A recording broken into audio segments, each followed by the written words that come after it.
Finance, Diversity, Equity, and Inclusion to order. We have two departments left. One is the Department of Community Development, and please read the description, Mr. Titra. Department of Community Development is on page 270. Alyssa Hernandez is the director. Salaries and wages are on page 272. 2023 unaudited, $334,075. Budgeted for 2024, $467,755. Total expenditures are on page 273. 2023 unaudited, $2,005,504. 2024 budgeted, $2,256,802. Staffing levels, December 2023, 8. Budgeted for 2024, 10. Thank you. Any opening statements or anything that you guys would like to lead in with? All right, I always want to defer to the chair. Councilman Hairston, do you have any remarks before we hear any questions? Thank you, Mr. President. No real remarks. Again, we held operation reviews. CD is a department that we see all the time. The other 99% of their budget comes from block grant. Not out of this, you know, we budget for 10 people. 5 are board members, 5 are actual staff. All right, so, you know, the heaviest lift for CD will be in the next few weeks when we begin to hear the block grant budget. There's no significant increases. We know that they added an additional assistant director, which, you know, speaks to some of the changes in the full-time salary, but I'll let the administration speak to that, but there's no real changes. Aside for that, one question through the chair to the administration, where are the HHI individuals listed? Would that be in the professional services for the 1.5 million through the chair? Ms. Gallagher?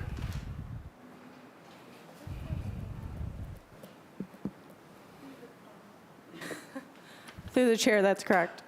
Okay, thank you. Nothing further, Mr. Chair. Okay. Are there any other questions for community development?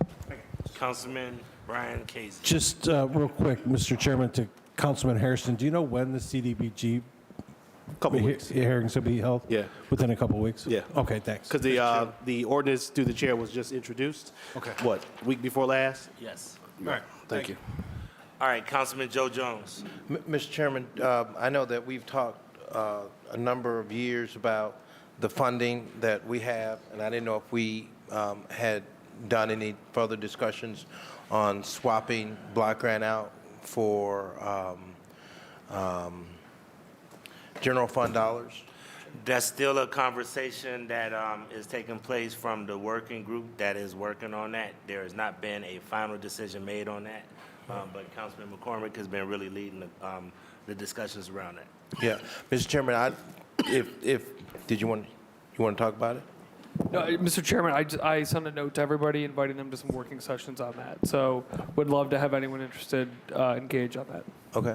Mr. Chairman, to the CFO, certainly one of the things that is a concern for me is how we use block grant money and how it is divvied up and how so, now even though my neighborhood has become so impoverished, half of my neighborhood now qualifies for block grant money. And years ago, that wasn't the case. But block grant money, Mr. Chairman, to the director, has become so difficult to use with all of our own first encumbrances from the city of Cleveland in addition to the federal government. So I guess my question, Mr. Chairman, and I know that my colleagues have been putting together a working piece on this, would be how do we speed up the proposition of swapping the funds that we utilize for block grant money in our respective territories to just giving that back to you and using general fund dollars. I don't know if you had any comments on that. Through the chair, you know, I know that there's been a lot of discussion on that, and there was a group that met during the spring and summer and early fall. You know, it's as I think everyone who's been part of it can appreciate, it's a really complicated topic and a lot of murky waters there. And I know that we have been, the department has been awaiting some collaboration with our colleagues at HUD to get a better understanding of what is possible with respect to our use of CDBG funds and how we can get a little more flexibility with how we deploy them. But I don't, sitting here today, I don't think anyone knows exactly what the answer is that would help accomplish the shared objectives of getting these dollars out onto the streets to have impact, while also essentially leaving the general fund harmless. And that's the rub. That's the trick here. Is there's no clear path, at least as I've seen in the work that I've been a part of, for accomplishing that. And what, if I could ask, Mr. Chairman, what seems to be the problem with being able to make the swap? Through the chair, there's a whole variety of federal regulations that deal with how recipients of CDBG funds can use that money to augment its general operating budget. And that's the trick here, is that it's not like we can just say, oh, we want to take CDBG money, put it into our day-to-day operations and free up general fund money. It's not that simple. And there are a lot of rules around if it can be done in the circumstances in which it can be done. There are a lot of rules around how it can be done, and with the magnitude of spending. So there are spending, there's administrative spending limits on the CDBG funds. So it's just, no door is closed. Seems complicated. It is an incredibly complicated topic. I thought it was simple where you could just swap it out, Through the chair, it is not. So, and is that because of the way it was initially set up to be distributed to each ward, and we cut it up that way, or? No, through the chair, it's solely due to federal law and regulations. All right, well, I'm going to sit down with Kerry McCormick, and he can help me understand some of it. Because I know if it was that easy, you would have had it taken care of, right? Is that right, Mr. Cormick? You would have had it done? All right, so, Mr. Chairman, looking at page number 270 in terms of output metrics, if you could elaborate on that 70, and then what does that 3 signify on that? Is that third to the power? We're doing, some math here, and is that 70 times 3 in terms of the paint production? Through the chair, it is not. So that 70, it signifies 70 homes were painted as part of the paint program administered by CD. And the footnote there, if you look down below the chart, it explains what that means. So, Mr. Chairman, to the director,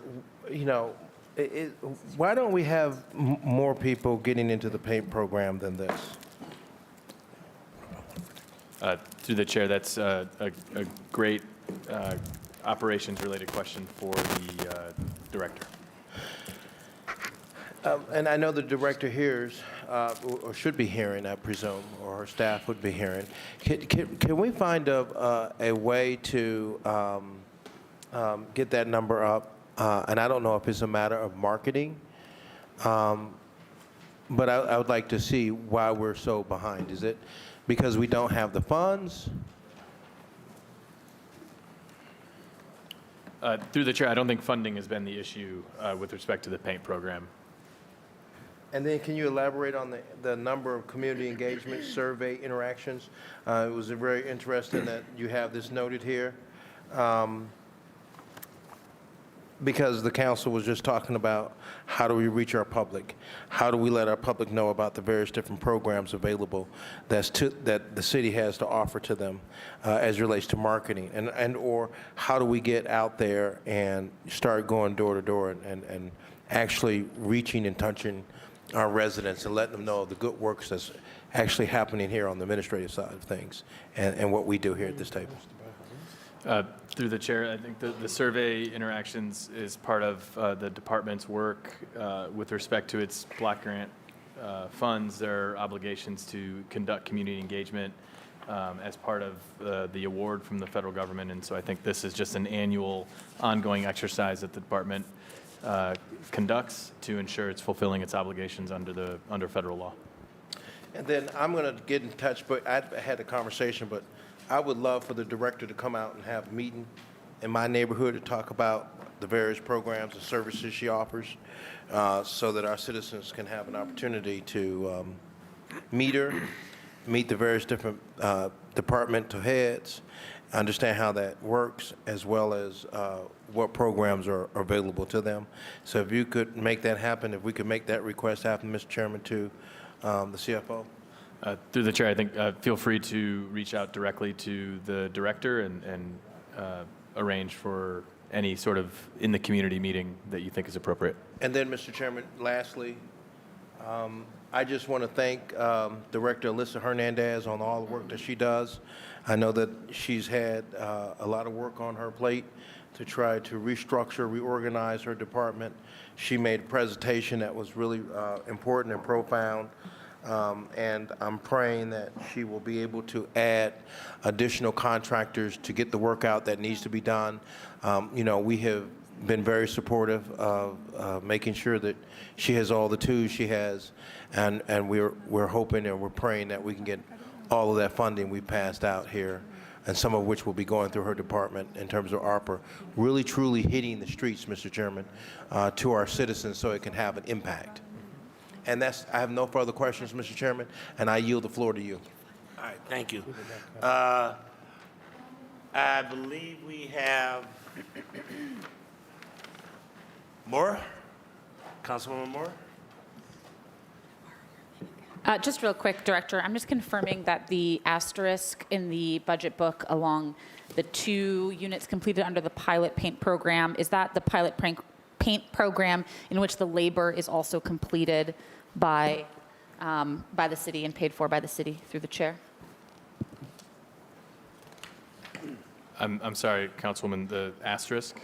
I'm sorry, 270 footnote 3, number of housing units painted is 70, and it includes 2 units completed under the pilot paint program.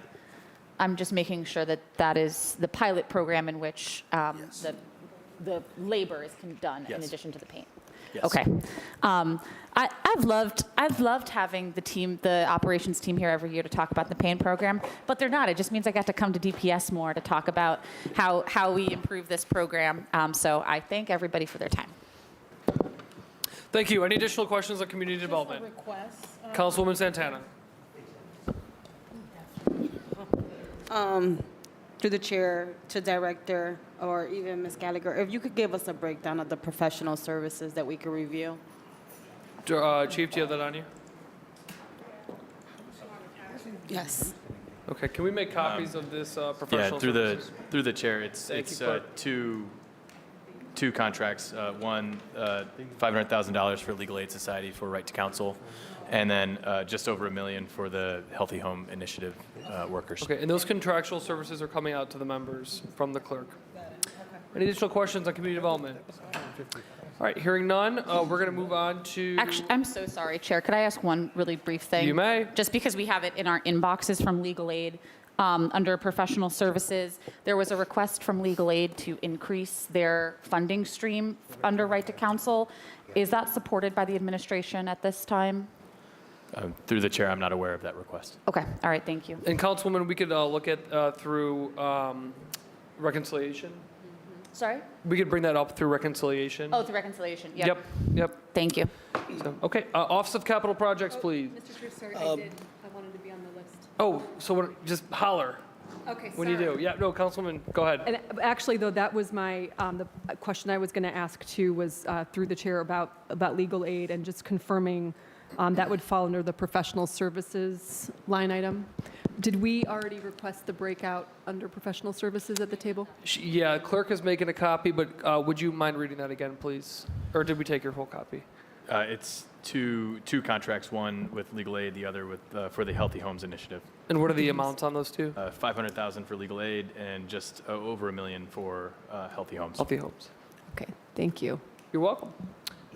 All righty, moving on to Office of Capital Projects. Please read it. Begins on page 52, Director James DeRosa. Salaries and wages are on page 54. 2023 unaudited, $4,466,658. Budgeted for 2024, $5,100,015.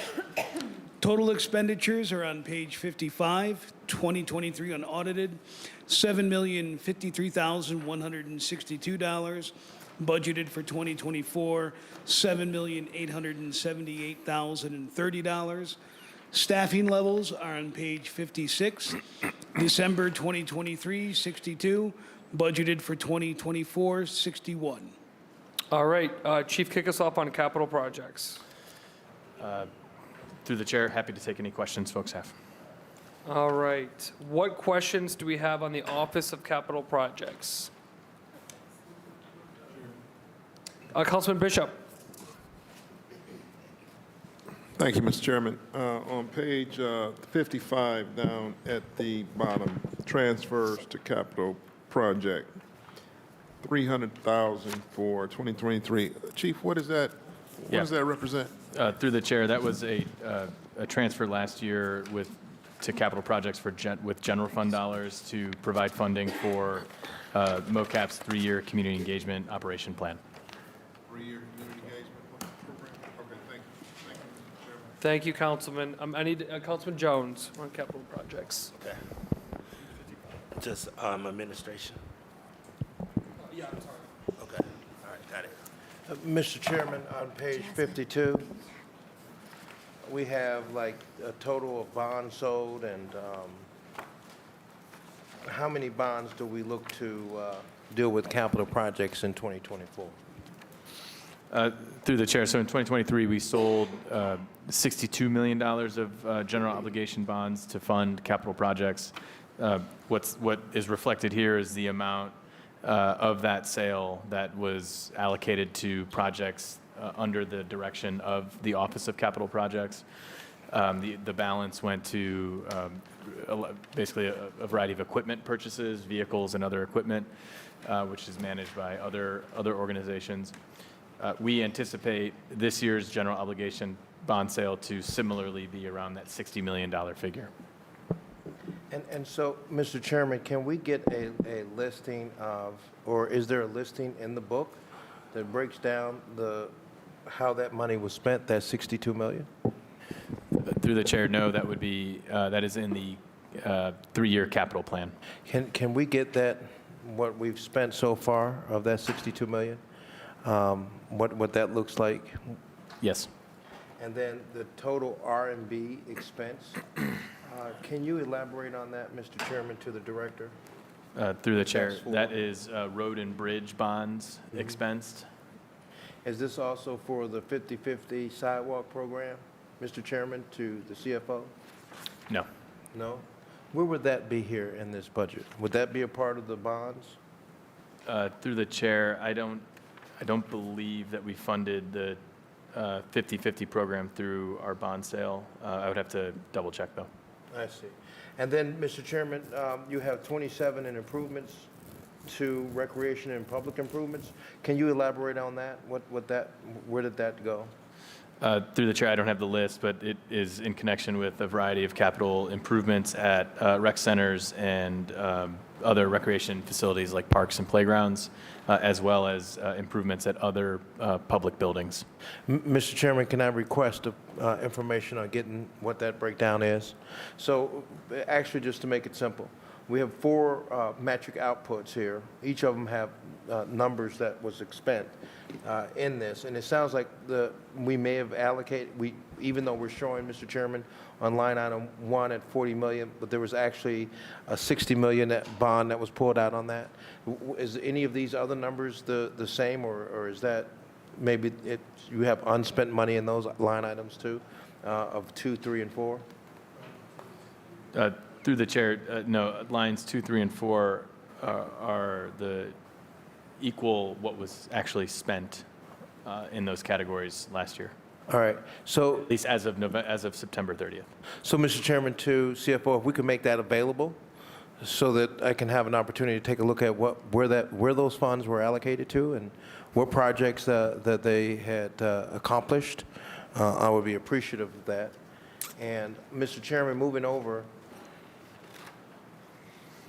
to employment, how many people is this department already fully There's no vacant spots on this at all? There's no vacancies in this department? Through the chair, that is correct. And Mr. Chairman, does the Office of Capital Projects have engineers that work for them as well? Through the chair, yes. How many engineers do we have, Mr. Chairman? I do not know. Does the capital projects also have in it, Mr. Chairman, what they call those people? Inspectors who do the work for inspecting the roads and road repair work? Through the chair, I think the engineers provide that function. The division also employs architects and project managers to engage in the actual work of the capital projects. So where would, Mr. Chairman, in the budget, because it would show, because I know that it shows 8 inspectors here dealing with the construction.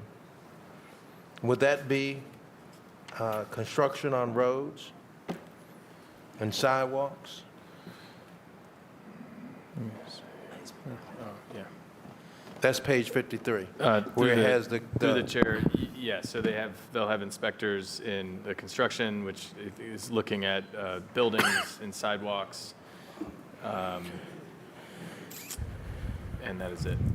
And so, Mr. Chairman, and here's where I got a problem. So, for all of our projects that are being done in the city of Cleveland, how many projects do we have? Through the chair, I couldn't tell you. Maybe 50, 75, 100, 200 projects on roads? I don't know. I see. So here's where I have the problem, Mr. Chairman, to the CFO. I'm told that we don't have enough inspectors, that the inspectors that we do have are burnout. And because of it, we have contractors who are getting $40-some million a year. And God knows who else is skirting the line and not fulfilling the standards that we put in place. And our inspectors are not catching it. And because I love my neighborhood, Mr. Chairman, to our CFO, I'm out there watching these projects that do happen in the neighborhood. Or, Mr. Chairman, sometimes I may not see it, but the neighbors will call me, and then they'll tell me about it. And then I'll ask where the inspector is at, and I never see inspectors out in my neighborhood doing this work. I'm a councilman. I don't have the training or the background to be able to determine that they're doing their work properly, but I do have common sense, Mr. Chairman, to the director. And when I see work that's sloppy, I know it. And when I see the work that's being done in my neighborhood and performed in my neighborhood, and we don't have our people on those jobs, those are red flags for me. And what makes it worse for me, Mr. Chairman, to our CFO, I know you might be able to help me somewhere down the line. We can have a sidebar conversation on this. But we need to draw the line in our city. This is our community. We shouldn't have utility poles all over the place. Different people who work for us are contracted by us, not respecting our community, not respecting our territory, not respecting our rules, not respecting our standards. I wouldn't give them one more contract. Sometimes you have to teach these people a hard lesson, that you can't come into this neighborhood and give us sloppy work, and then I go over into another neighborhood that you're doing work in, and it's night and day difference. So that's all I'm saying, Mr. Chairman, to the CFO, to the administration, that we got a bad player in the market space. And I don't know how he has been able to operate this way for so long, but I can tell you this, we would not be able to hold him accountable unless we have our inspections up. So I would ask, Mr. Chairman, that we really take an assessment on our inspectors, because again, I shouldn't be out there doing that. I shouldn't be out there bothering the director. And the director shouldn't have to come out to my territory to see the nonsense. We should have our inspectors that we're paying to go out there and take care of that. And that, I'm going to let that go. So I won't talk about it no more because it expands the number of departments. I think I've beat this horse enough. But on the issue of inspections, dear Mr. Chairman, to the director, I think that we need to increase that. Thank you, Councilman. I'm about to get ready to go into prayer on it. So thank you. We all need more prayer for sure. Anything else on office administration? Okay, moving on to Division of Architecture and Site Development. I was on the list, sorry. So I'm sorry, there's no written list that I was left. So if you want to, when I asked that, Oh. if you want to be on it, Council say- President Yeah. knew I was on the list, but he left. Well, he's not here, to the- so. Sorry, To the sorry. chairman, I'm not treating anybody bad. to the chairman, for clarification, all of MOCAP is in one division. Oh, it's all in, so, okay, normally they broke it down. What's in one division? All right, so we're opening up to all of MOCAP. My apologies. Okay, It was- well, all the better. All right, so So perfect Councilwoman timing. Spencer, who else, I was not going to put the list, my apologies. So No who worries. else would like to be on the list? I've got Spencer. Okay, Councilwoman Spencer. All right. This is great, thank you.